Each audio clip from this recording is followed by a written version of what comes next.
Guess he's laying up in the cab over. Oh, scooching down all the way to the end. Fucking red face. Dude, this is awesome. So I'm laying up in the cab over. And yeah, looking out the back. It's awesome, man. I'm all the way pretty close to the edge. But yeah, I put a safety net in place. I'll have to show you. Let me get out of here first. Alright.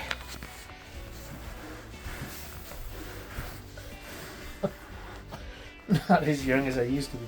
Holy crap. Not as limber either. Oh. Alright. Made it down. Anyway, I was up in there. I laid all the way back to the end, and I'm gonna push up on this thing on the door, and I can lift it. It's not that heavy, but I'm able to lay all the way up to the front without it tipping. But I put a little insurance, so I put a 2x4 there where it's just like an inch and a half off the ground. Then I have it kind of strapped into it itself. But check it out, guys. We're getting there. Starting to get the shape done, getting all the holes filled. You can see what I'm doing here. Use some Bondo. I'm actually using spackle, of all things. I'll be getting all these holes filled in. I just got done sanding it. And I get the holes filled in, and then when I put the poor man's fiberglass, it doesn't matter what's underneath it because the thing's gonna be waterproof from the glue and everything. So, but yeah, getting everything filled in. I got everything kind of like shoved underneath there so that we can bring the car in over here. But yeah, here's the back.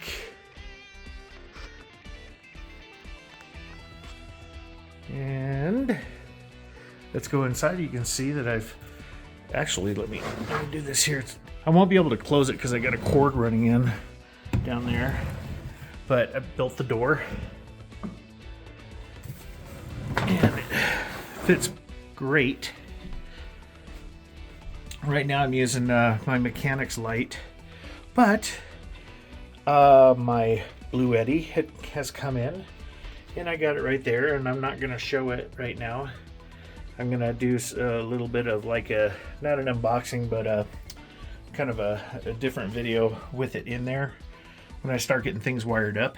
But I got the insulation almost completed.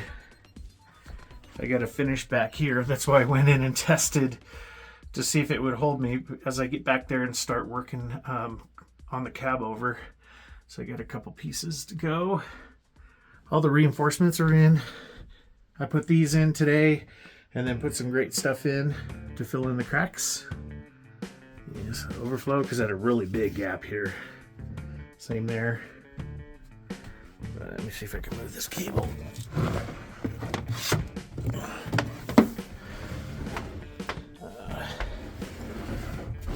There we go. Get it out of the way. Let me move the cable out. Just hang the light here for a moment so we can shut the door. Wow. See? Now I can see where my gaps are and start filling in the insulation. I started doing some insulation there, but I didn't do a very good job there. You can see up in here, that's all on the outside I'll be doing. You can see where the light comes in. That's where the air is going to come in. But yeah, we're doing really good getting this completed.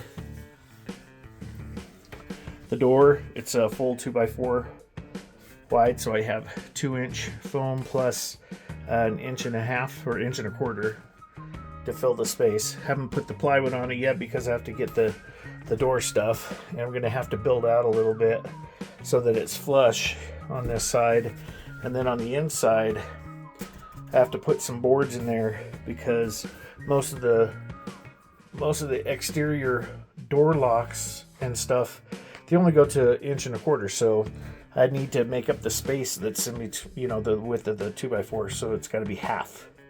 So I'll be doing that. I also got, let me bring the light back in.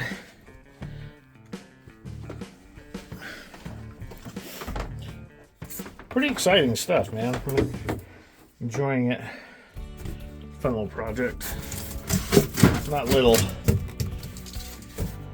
With everything I bought so far, I'm around $1,700 into it. I have a stove, so I have a 3 burner stove, and then I also have, where's that box? I thought I had it in here. Oh yeah, here it is. So I got some 16 gauge wire, and I have, it's hard to do with one hand, that's what she said, puck lights. Let me open this up here. Come on.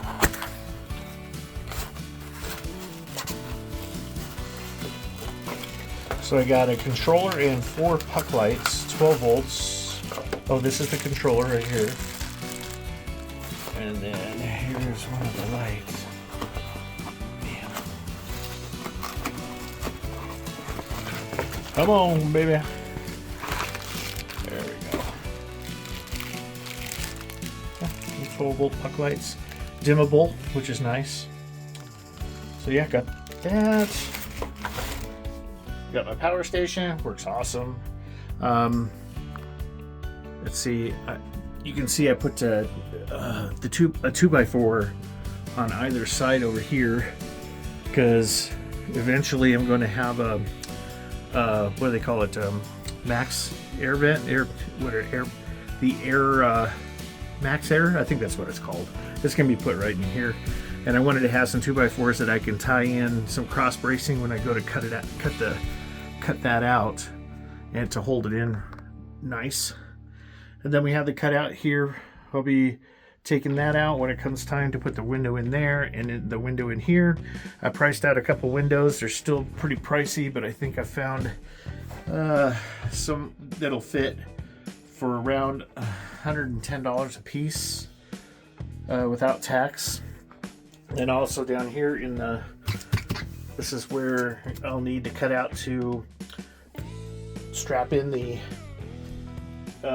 strap it into the truck on the front part of the truck bed. So let me,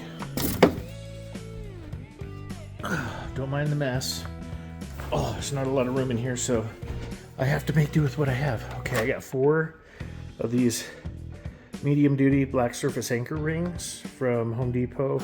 These are like $7 a piece, and they hold up to 2,333 pounds each, which is more than enough. So I'll find a bolting system that I'll be able to bolt this in the front there, another one over there, and then one back here, and another one back here.